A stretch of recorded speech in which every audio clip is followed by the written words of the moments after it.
1943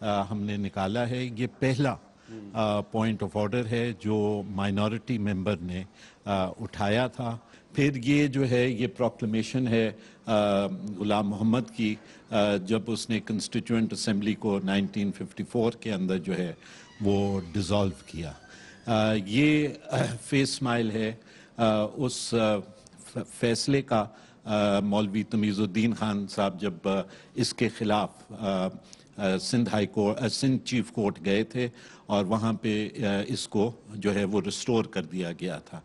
پھر یہ آپ کی پہلی کنسٹیچوئنٹ اسمبلی ہے 1955 والی، جس کو ہم نے یہاں پہ شو کیا ہے، جس کا پہلا اجلاس یہاں پہ ہو رہا ہے. پھر یہ آپ کا آ جاتا ہے 1 یونٹ، کہ 1 یونٹ جب بنا اور کس طرح صوبوں کو ختم کیا گیا. پیرٹی کا ایشو جب لانا تھا ایسٹ پاکستان کے ساتھ تو 1 یونٹ کو ختم کر کے وہ لایا گیا.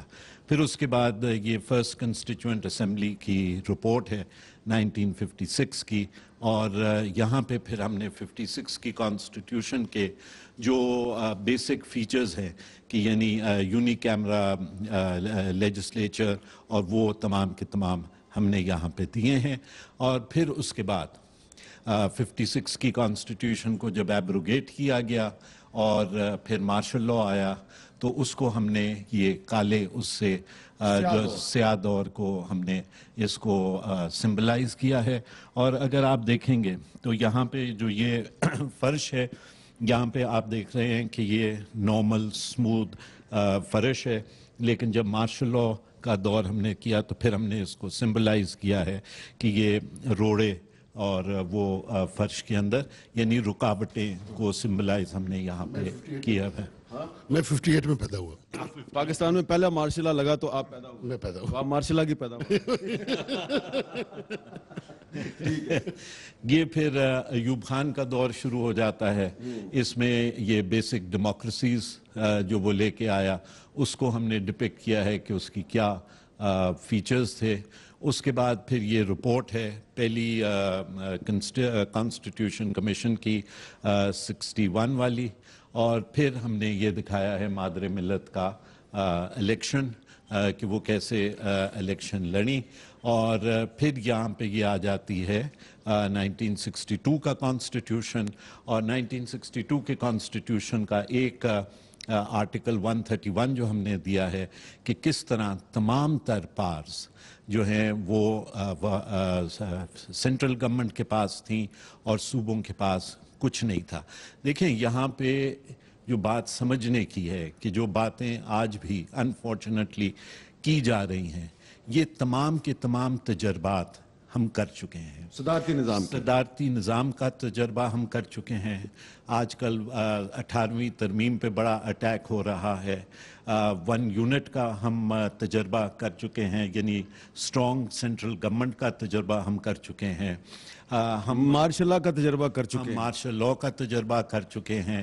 62 میں پریزیڈینشل فارم آف گورنمنٹ تھا، ہم اس کا تجربہ کر چکے ہیں. 62 کے آئین کے تحت ایک ٹیکنوکریٹ کیبنٹ ہوتی تھی، ضرورت نہیں تھی کہ وہ ممبرز آف دی اسمبلی ہوں، اس کا تجربہ کر چکے ہیں. یہ تمام تجربات کرنے کے بعد یہ گلی وہی آپ کو کہانی آگے بھی بتا رہی ہے کہ یہ تمام تجربات ناکام ہوئے ہیں. بالآخر جو عوام کی جدوجہد تھی وہ ایک پارلیمانی نظام کے لیے، وہ ایک وفاقی نظام کے لیے رہی ہے، اور بالآخر وہی جدوجہد مختلف انٹرلیوڈز کے ساتھ ابھر کے سامنے آئی. 1962 کا کانسٹیٹیوشن پارلیمنٹ نے منظور کیا تھا؟ کسی پارلیمنٹ نے منظور نہیں کیا تھا، لیکن میں یہ کہہ رہا ہوں کہ یہ تمام تجربات ہو چکے ہیں. اس کے بعد ہم دیکھتے ہیں کہ جالب صاحب کا اور ایک ریزسٹنس کا دور جو ہے وہ شروع ہوتا ہے، اور جالب صاحب کی وہ مشہور نظم جو ہے کہ ایسے دستور کو صبح بے نور کو میں نہیں مانتا، میں نہیں مانتا. اس کے بعد پھر یہ ہسٹورک موومنٹ ہے جو پاکستان کے عوام نے، محنت کشوں نے، سول سوسائٹی نے، وکلا نے جو ہے وہ خاص طور کے طلباء نے اس موومنٹ کو آگے 1968 کی پیپلز اپرائزنگ یا پیپلز ریولوشن، جس کو شہید ذوالفقار علی بھٹو نے لیڈ کیا، وہ پھر ہم نے یہاں پہ ڈپکٹ کی ہے. اور پھر دوبارہ ایک بار پھر ڈیموکریٹک پروسیس جو ہے وہ دوسرا مارشل لاء جو ہے وہ ہمارے سامنے آتا ہے، اور اس کو بھی ہم نے اسی طریقے سے یہاں پہ جو ہے وہ ڈپکٹ کیا ہے. یہاں پہ ذرا یہ بھی بتا دیں کہ دوسرا مارشل لاء بھی جو ہے وہ جنرل ایوب خان نے ہی اس کو وائلیٹ کیا جب اس نے اقتدار اپنی ہی کانسٹیٹیوشن کے مطابق اسمبلی کے اسپیکر کے سپرد کرنے کی بجائے جنرل یحییٰ خان کے جنرل یحییٰ خان کو سپرد کیا. جی ہاں، وہ آئین انہوں نے خود توڑ دیا. وہ آئین انہوں نے خود توڑ دیا. یہ ہم نے وہاں یہاں پہ اوپر یہ اس ڈاکیومنٹ کا دیا ہے جہاں پہ انہوں نے ریزائن کیا اور پاور جنرل یحییٰ خان کو، جو اس وقت چیف آف آرمی اسٹاف تھے، ان کو دی. پھر یہ ان کا لیگل فریم ورک آرڈر ہے. اور یہاں پہ پھر the unfortunate break up of Pakistan ہے، جس کو ہم نے یہاں پہ ڈپکٹ کیا ہے، اور ہم نے کہا ہے less said the better. Less said the better. ہاں بالکل صحیح ہے، کیونکہ یہ تو ایک علیحدہ سی تاریخ ہے. یہ ایک الگ سی تاریخ ہے. پھر اس کے بعد آپ کو یہاں پہ وہ پروکلمیشن ملتی ہے کہ جب ذوالفقار علی بھٹو صاحب یو این سے واپس آئے، اور کیونکہ کوئی لیگل فریم ورک اس وقت موجود نہیں تھا، تو لہٰذا ان کو جو ہے وہ چیف مارشل لاء ایڈمنسٹریٹر ایک مختصر عرصے کے لیے بننا پڑا. یہ وہ پورشن، اچھا یہ ان کی آئینی مجبوری تھی. یہ ان کی آئینی مجبوری تھی، کیونکہ کوئی لیگل فریم ورک اس وقت موجود نہیں تھا، اور اس ویکیوم کو پورا کرنے کے لیے. لیکن دیکھیں ہم نے پھر بھی تمام ہسٹوریکل فیکٹس کو جو ہے سپریس نہیں کیا، ہم تمام ہسٹوریکل فیکٹس کو سامنے لے کے آئے. Zulfikar Ali Bhutto was the first civilian martial administrator. That is a historical fact which was necessitated by law and by circumstances. پھر آپ کی یہ ہے انٹرم کانسٹیٹیوشن آف 1972 وہ ہے. اور یہ پھر کنسٹیچوئنٹ جو پارلیمنٹری کمیٹی بنی تھی، جس میں تمام کے تمام اس وقت کے لیڈر صاحب، یہ بزنجو صاحب بھی نظر آ رہے ہیں، حاصل بزنجو صاحب کے والد بھی نظر آ رہے ہیں اس میں. بھٹو صاحب ہیں، مولانا شاہ مدرانی ہیں، مولانا مفتی محمود ہیں، شیرباز مزاری صاحب ہیں، یحییٰ بختیار صاحب ہیں، کوثر نیازی صاحب ہیں، سب کھڑے ہیں. یہ شیخ رشید صاحب ہیں. آرٹیکل 3 جو آپ کے کانسٹیٹیوشن میں ہیں وہ انہوں نے بنایا تھا ایکسپلائٹیشن کے خلاف. بالکل بالکل. اچھا اب ذرا اس میں تھوڑا سا ہمیں یہ بتائیے کہ پھر یہ آ گیا جی ہمیں یہ 73 کا کانسٹیٹیوشن آ گیا. یہاں پہ آپ کو یہ اوریجنل سگنیچرز ہیں جو ڈاکیومنٹ تھا سائن ہونے والے، فضل الہی چودھری صاحب کا اور بھٹو صاحب کا. فضل Elahi Chaudhry sahib as speaker of the national assembly and Bhutto sahib as president of the national. اچھا یہ جو اوپر آپ نے تصویریں لگائی ہیں یہ سائننگ ہے آف دی 73 اس میں ذرا میں آپ سے ایک چیز پوچھنا چاہ رہا ہوں. اس میں ولی خان صاحب درمیان میں نظر آ رہے ہیں. جی جی. یہ اپوزیشن لیڈر تھے. یہ اپوزیشن لیڈر تھے. شاہ مندرانی صاحب ہیں. جی ہاں بالکل. مزاری صاحب بھی نظر آ رہے ہیں. ٹھیک ہے. یہ آپ کا مفتی صاحب مولانا مفتی محمود نظر آ رہے ہیں. کیا آج جو لوگ کہتے ہیں کہ جی نیا آئین بناؤ، کیا آج یہ ممکن ہے کہ کوئی ایسا ڈاکومنٹ تیار ہو جائے جس پر کہ آج کی جو پولیٹیکل پارٹیز کے ہیڈ ہیں وہ کنسنسس کر کے اس پر دستخط کر دیں؟ میں نہیں سمجھتا. میں سمجھتا ہوں کہ یہ ایک ون ٹائم ہسٹورک ایفرٹ تھی جس میں ایک نیشنل کنسنسس جو ہے وہ پارلیمان کا بھی تھا اور صوبوں کا بھی تھا اور تمام سیاسی جماعتوں کا تھا. آج کی جو پولیٹیکل پولرائزیشن ہے اس میں یہ ناممکن ہوگا کہ quantum of provincial autonomy, quantum mode of government اور دیگر امور کے اوپر ایک نیشنل کنسنسس ڈیولپ ہونا مشکل ہوگا. اب یہ ہم اپنی جو گرین بک ہے کانسٹیٹیوشن آف پاکستان، اس کی کچھ ہمیں خصوصیات آپ نے یہاں پہ لکھی ہیں، وہ کیا ہیں؟ جی وہ جیسے ہم نے یہ دیا ہے کہ basic character of the state جو ہے وہ کیا ہے. ہم نے اس کو ڈیفائن کیا ہے کہ آرٹیکل 3 ایلیمنیشن آف ایکسپلائٹیشن. یہ میں چاہوں گا کہ آپ پڑھ کے لوگوں کو سنائیں جی کیونکہ یہ بڑا امپورٹنٹ ہے. یہ بہت امپورٹنٹ ہے اور یہ کہتا ہے the state shall ensure the elimination of all forms of exploitation and the gradual fulfillment of the fundamental principle from each according to his ability to each according to his work. ہر کسی کو اس کی محنت کے مطابق معاوضہ ملے گا. یہ مزدوروں کے حقوق کی ضمانت دیتا ہے. اور یہ آرٹیکل 3 ہے جو آئین کے اندر ہے. یہ کریڈٹ شیخ رشید صاحب کو میں دوں گا. رشید صاحب کو جاتا ہے بلکہ پوری لیڈرشپ کو بالخصوص شیخ صاحب کو. پھر آرٹیکل 8 ہے یہ شیخ محمد رشید صاحب جن کو بابا سوشلزم کہتے تھے. شیخ رشید لوگوں کو شیخ رشید کا پتہ نہیں ہے, ٹھیک ہے, اس کو ذرا کریکٹ کر لیں. اور پھر ہم نے دیا ہے آرٹیکل 8 جو یہ کہتا ہے کہ کوئی بھی قانون جو فنڈامنٹل رائٹس کے انکنسسٹنٹ ہوگا وہ آئین کے مترادف سمجھا جائے گا. پھر آرٹیکل 36 ہے پروٹیکشن آف مائنورٹیز. آرٹیکل 38 ہے یہ پرنسپلز آف پالیسی میں سے ہے, promotion of social welfare and well being of the people جس میں صوبوں کی بھی بات ہے.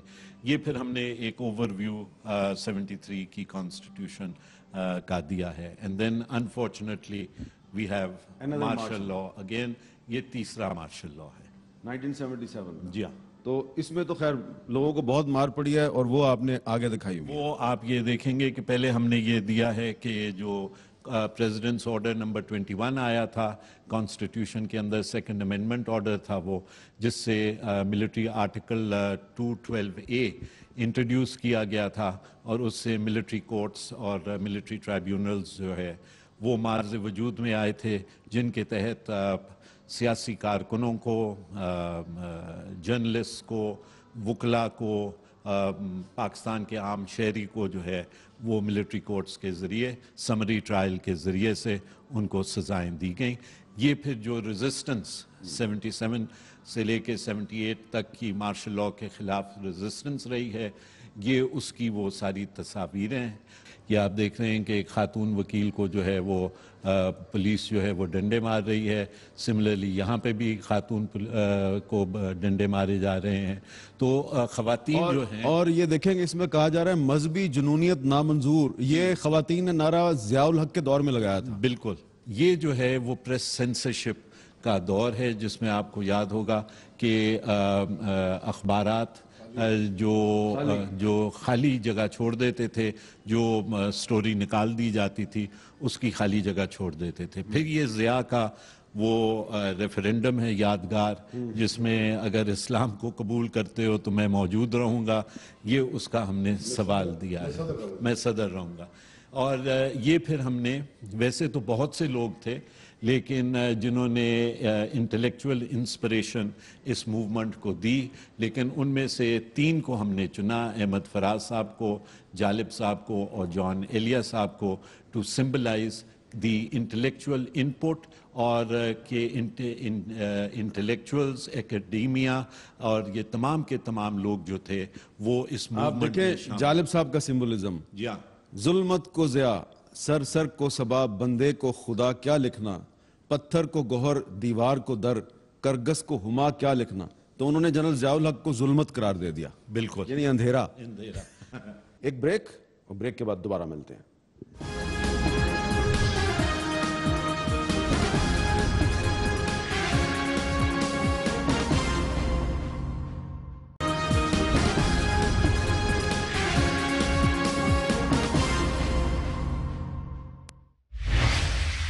Welcome back. اور چیئرمین سینیٹر رضا ربانی اور سینیٹر حاصل بدنجو سے گلی دستور میں ہماری گفتگو جاری ہے. پاکستان کی دستوری تاریخ ہم آپ کو دکھا رہے ہیں, بتا رہے ہیں. اس کے بعد یہ فیس اسمائل ہے of the 8th constitutional amendment, جس میں آئین کو جو ہے وہ مکمل طور پہ ڈیفیس کیا گیا, صدارتی نظام دوبارہ لایا, صدارتی نظام جو ہے وہ دوبارہ لایا گیا.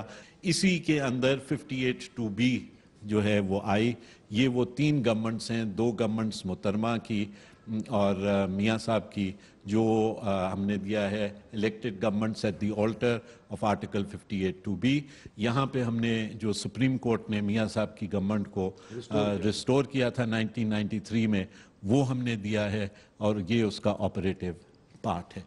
پھر میاں صاحب کی گورنمنٹ آتی ہے 1997 میں، اور پھر ان کو 12 اکتوبر 1999 کو ریموو کیا جاتا ہے، اور پھر چوتھا مارشل لاء. اچھا، اب ہم چوتھے مارشل لاء کے اوپر کھڑے ہو گئے، ہم کھڑے ہوئے ہیں چوتھے مارشل لاء کے اندر کھڑے ہوئے، ہم اندر کھڑے ہو گئے. اب یہ بتائیے کہ یہ جو چوتھا مارشل لاء جس شخص نے لگایا تھا، پرویز مشرف، وہ کہتا ہے کہ پاکستان جمہوریت کے لیے موضوع نہیں ہے.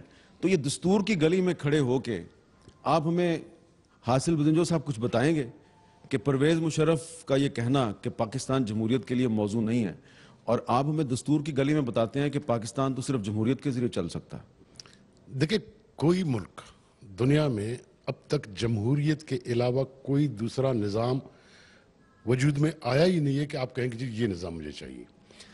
جنرل مشرف صاحب کو یہاں پہ پھانسی ہونی چاہیے تھی آرٹیکل 6 کے تحت، مگر وہ بیٹھ کے باہر انجوائے کر رہا ہے، تو ظاہر ہے اس کو جمہوریت پسند نہیں آئے گی. تو اس کو باہر تو آپ کی حکومت نے بھیجا نا. جس نے بوجھا، میں سمجھتا ہوں کہ شاید ہماری جمہوریت اتنی مضبوط نہیں ہے ابھی تک. اگر اتنی مضبوط ہوتی تو آرٹیکل 6 سے پرویز مشرف نہیں بچ سکتا تھا.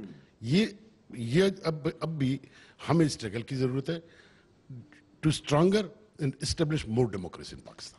اچھا جی، یہ پھر مشرف کا جب دور آیا تو یہ اس کا ریفرینڈم تھا جس میں آپ کو یاد ہوگا کہ ووٹرز لسٹ تک نہیں تھی، اور ووٹرز لسٹ کے بغیر صرف NIC کے اوپر جو ہے وہ کہا گیا تھا کہ کوئی بھی آ کے ووٹ دے سکتا ہے. یہ اس کا دور ہے.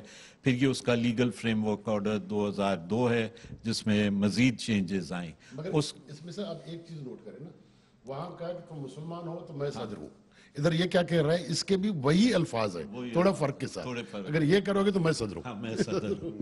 یہ پھر چارٹر آف ڈیموکریسی ہے جس میں محترمہ اور میاں صاحب بیٹھ کے لندن کے اندر اس کو سائن کر رہے ہیں. آپ بھی پیچھے کھڑے ہوئے ہیں.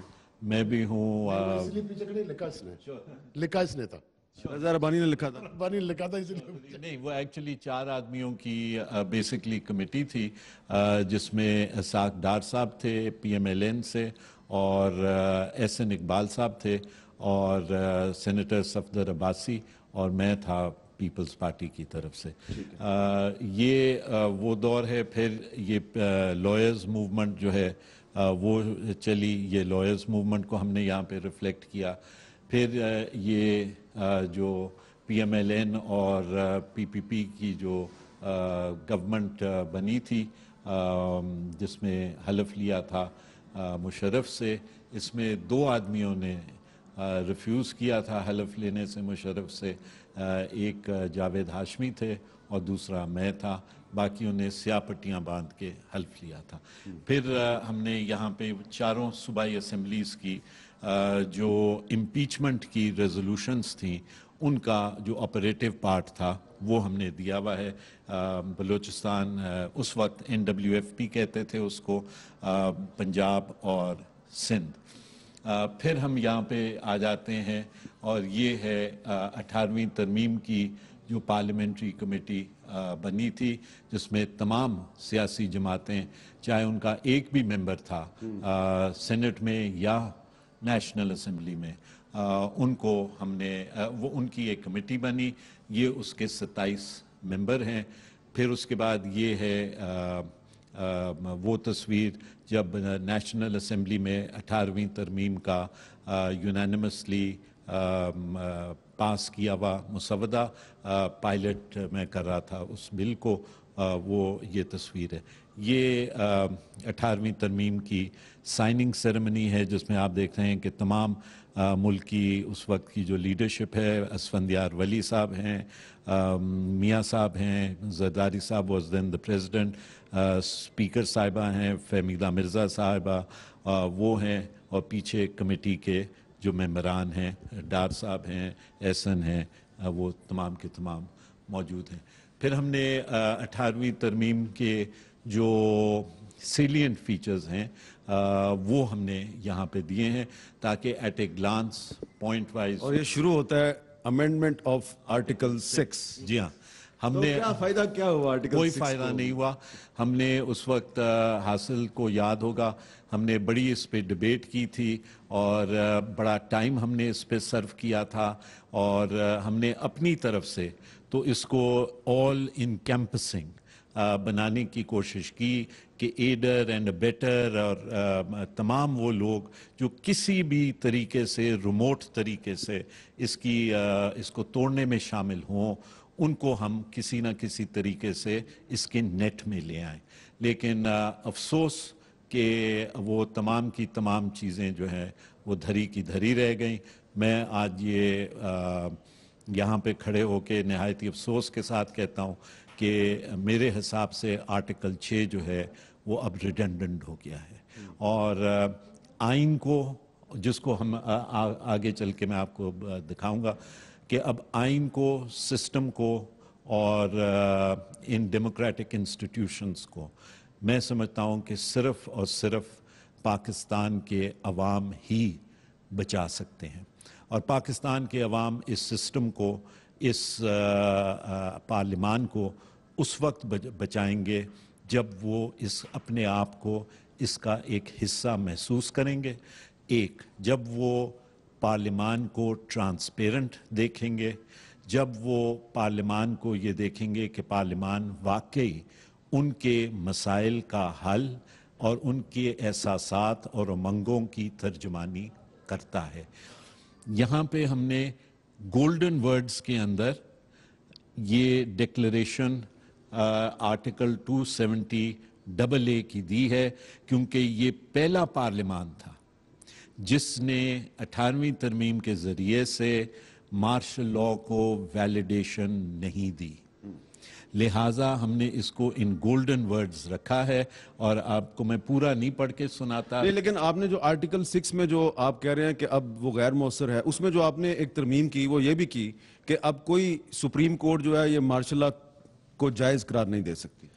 وہ ہے, لیکن میں سمجھتا ہوں کہ جیسے باقی چیزیں ادھر ادھر ہوئی ہیں, یہ بھی ادھر ادھر ہو سکتا ہے.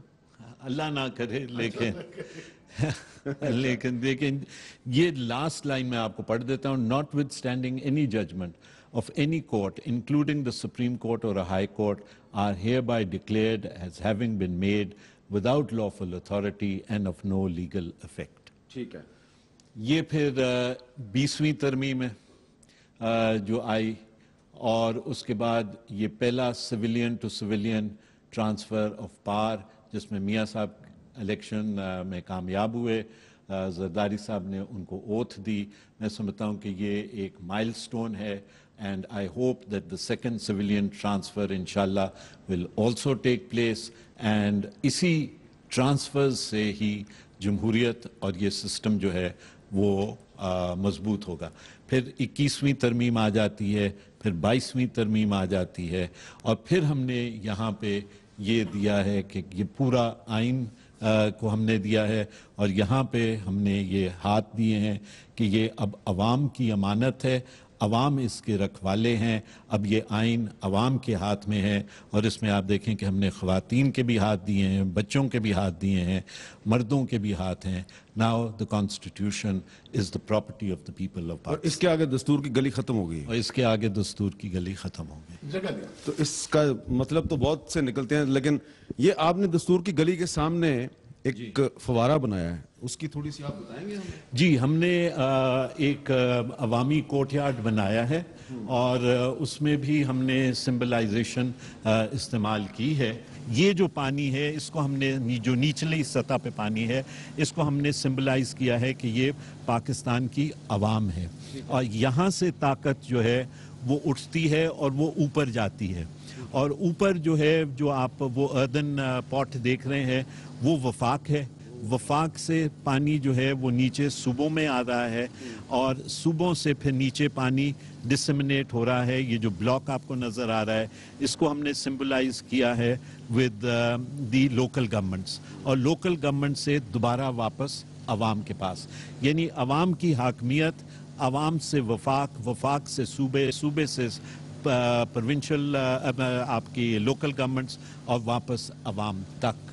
1971 میں پاکستان کا وفاق کیوں ٹوٹا؟